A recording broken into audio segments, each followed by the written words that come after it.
nararamdaman ko na kilabot na lalo na ngayon nakita ko siya ng malapitan ng kasi karamihan kalimitan na nakikita ko siya medyo malayo pag nagsisimba ako sa Quiapo.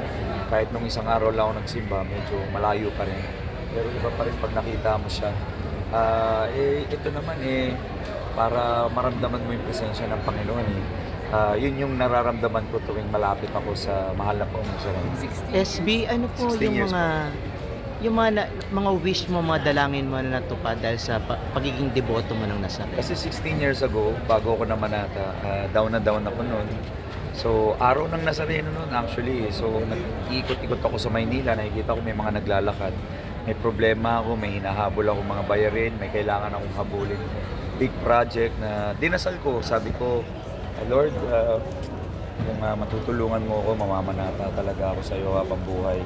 At alam mo, talagang God works in a mysterious way. Talagang nung araw na yon, for some reason, natupad agad yung dinasal ko. Natupad agad yung mga kailangan ko at nasolve yung mga problema ko. At simula nung araw na yon, hanggang ngayon, nabago po yung buhay ko. Gumanda, umasenso, full 360 degrees. More than that pa nga Bukod dun sa mga dinasal ko, sobra-sobra po yung binigay ng Panginoon sa akin. At ngayon na nasa posisyon ako para tumulong, hindi ko po kakalimutan yung mga biyayang binigay niya. At sinishare ko rin yan sa mga kababayan natin. Kaya nga po ang dasal ko ngayon, hindi na po para sa sarili ko, para na po sa ibang tao. Major, ano po ang inyo pong mensahe? Dahil bukas po, I'm sure tulad sa dati, magkakagulo na naman ang ating kababayan. Magkakaroon ng siksikan. Ano po ang mensahe po?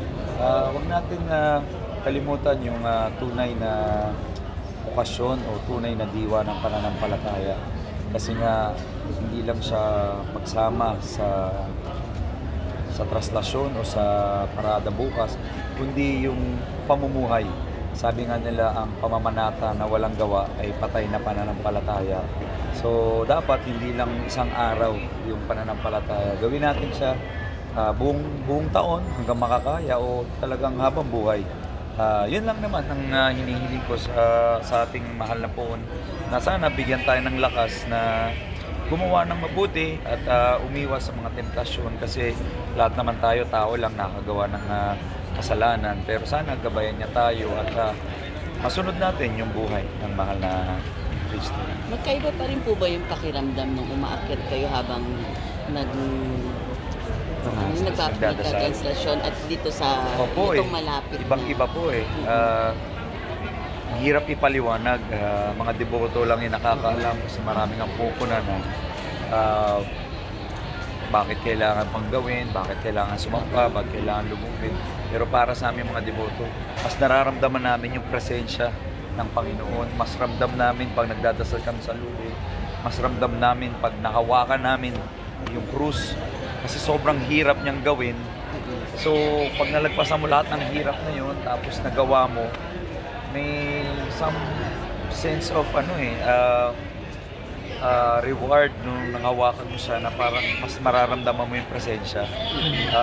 Mahirap siyang i-explain sa mga hindi naniniwala, pero sa mga naniniwala, wala nang explanation yung kailangan. SB, nilinawin lang natin kasi baka mayroong masabi na dahil tumatakbo ka sa politika at hina-highlight mo ang traslasyon, alam naman natin na before ka pang pumasok sa politika, namamanata ka na. Ako, hindi naman lingid sa kaalaman ng mga tao yun Pang 16 year ko na po na deboto na mahal na Poong Nazareno.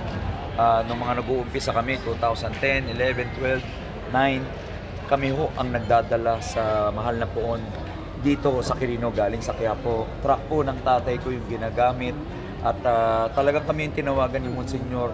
Simula nun, alam niyo po, nung tinawagan ni Monsignor yung tatay ko para humiram ng truck para ihatid yung mahal na Poon papunta rito sa Quirino, talagang nakita ko na parang yung mahal na Poon mismo ang lumalapit sa amin na pinapaalala. Kasi sa totoo lang, nung dinasal ko, yung una kong dasal na sabi ko, Lord, pagbigyan mo to, pag pinagbigyan mo to, talagang mamamanata.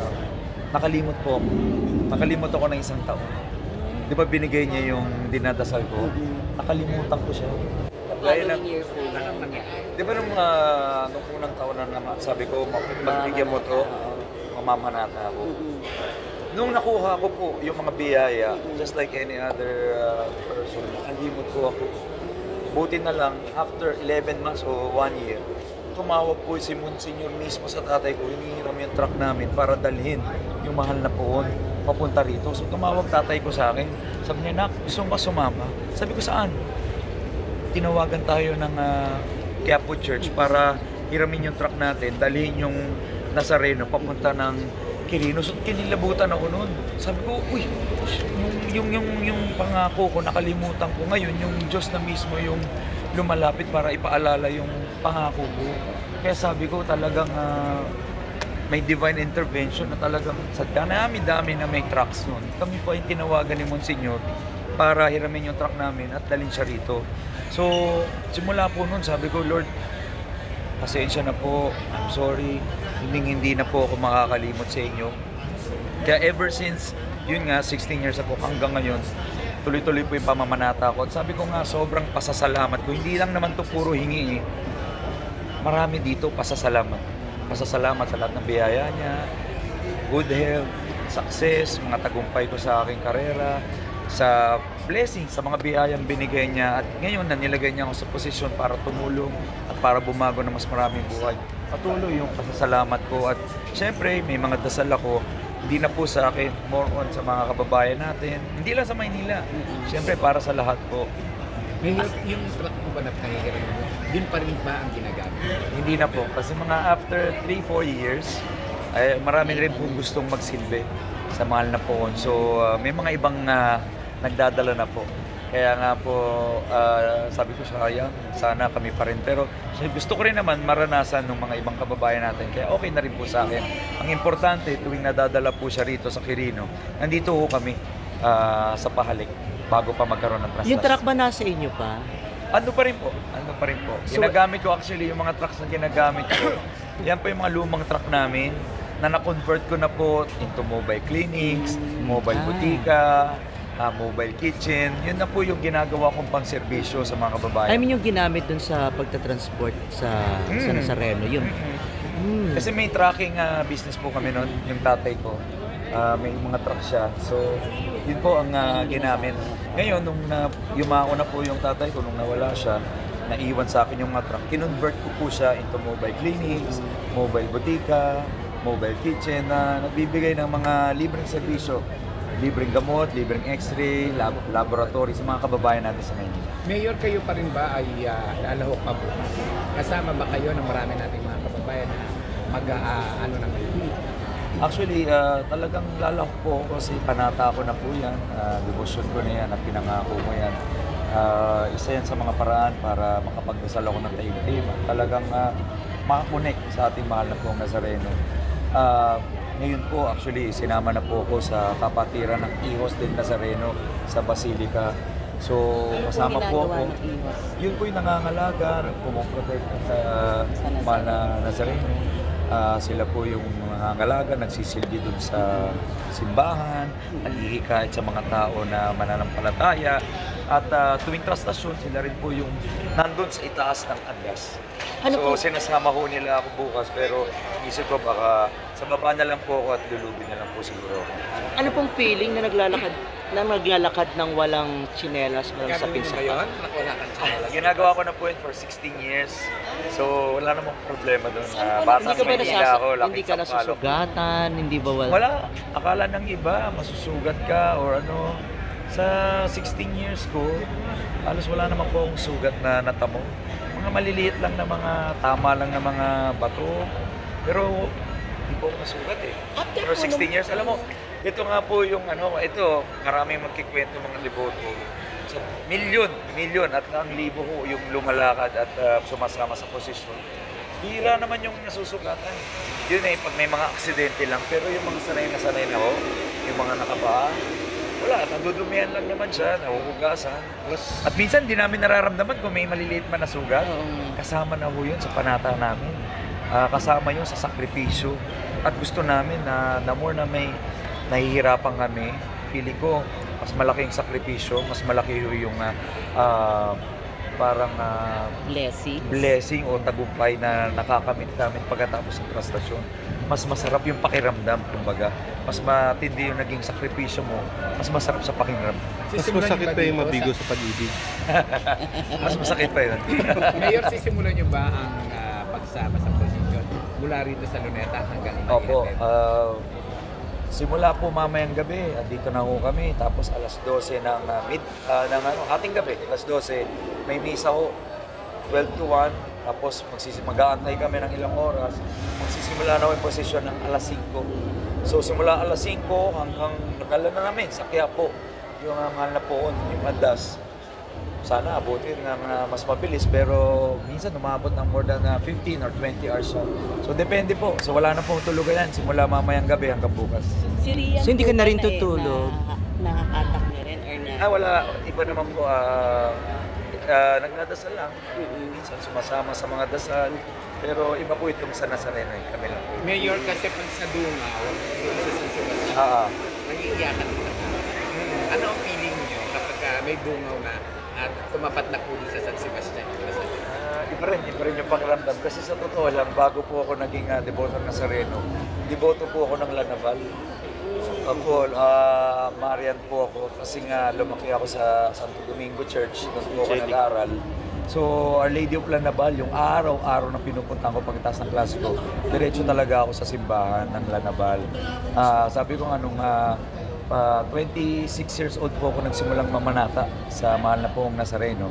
At ngayon, 42 na ako, tuloy-tuloy pa rin po pamamanata. So, tuwing nagkikita si Mama Mary, si Jesus na Nazarene, iba rin yung pakiramdam na nagsama yung dalawang dinadasalan ko, hinihingan ko ng guidance at pasasalamat. Ano pa ba ibang mga divine intervention maliban doon sa binanggit mo na tinawag ka, ginamit ng truck? Alam niyo po, kung alam niyo yung buhay ko, galing po ako sa balay para malagay ako dito sa sitwasyon ko na sobrang blessing. Mga hindi ko inakalang mga mangyayari sa buhay ko. Nagkaroon ako ng isang multinational company, nag-handle ako ng mga international brands, nagkaroon ako ng TV show, nagkaroon ako ng magandang pamilya, healthy yung mga anak ko, healthy na pangatawan. Tapos ngayon, mabibigyan ako ng pagkakataon Na hindi mo inakala noon na... na hindi ko inakala. Ngayon, magkakaroon ng pagkakataon na magsilbi sa Maynila. Ngayon, naging congressman pa ako. Tapos ngayon nga, pwede ako magsilbi sa mga kababayan ko sa Maynila. Sobra ko para sa isang bata na lumaki lang ng Sampaloc, galing sa wala, nangarap, nagsumikap. Ngayon, sa biyaya ako ng Panginoon, sa Kanya ko talaga inaalay lahat ng biyayang yan. Lahat ng binigay niya sa akin na sobra-sobra. Alam ko lahat yan galing sa Kanya, galing sa mga dasal ko. Kaya nga patuloy ako namamanata kasi halos lahat ng dinasal ko, tinupad niya at sobra-sobra pa. Pagdating ba sa love life, pinagdadasal mo din? Ay, oo. Pinagdasal ko rin po yan. Isa yan sa mga pinagdasal ko na sana makatagpo tayo ng right partner at na magmamahal sa atin, na susuportahan tayo sa kahit anong mga proyekto o mga desisyon sa buhay at ayun, tagpuan natin kay Rian yan. So, pagdating ba ni Rian sa buhay mo ay divine intervention din? Hindi ko po, siguro po, lahat naman na nangyayari sa buhay natin, kagustuhan ng nasa itaas eh. So siguro, kasama po yan. Sabi ko nga, hindi lang naman sa karera sa buhay, karera sa business, pero pati na rin sa mga personal na ano po, na personal love life, kasama na rin siguro. SB, yung mga pupunta ng dadalo ng translasyon, ano ba yung mga dapat nilang gawin at yung mga dapat nilang isa-isip sa pagdalo sa pagsama sa parada sa translasyon? Sabi ko nga, basta huwag natin kakalimutan yung tunay na diwa ng pananampalataya natin. Kung bakit tayo nandito, bakit tayo naging deboto, huwag natin kalimutan. Yung connection natin, yung pagdarasal natin. Kasi minsan, marami na pong sumasama. Marami rin gusto lang makisama. Huwag natin curious lang. Alamin natin yung tunay na diwa, yung translasyon at yung tunay na pananampalataya na isang deboto. Sabi ko nga kanina, pananampalataya na walang gawa ay patay na pananampalataya. So kailangan sa buhay natin, hindi lang sa isang araw, kundi sa buong buhay natin yung pagiging deboto na mahal po. Mayor, last question ko lang. Sino at ano ang team na Nazareno para sa iyo? Tagapagligtas. ang magbibigay ng buhay na walang hanggan at pinaka-importante yung nagsalba sa atin. Namatay, is nabuhay at sinalba tayo sa mga kasalanan natin. Yan ang pinaka-diwa sa akin ng mahal na pong Nazareno. Salamat.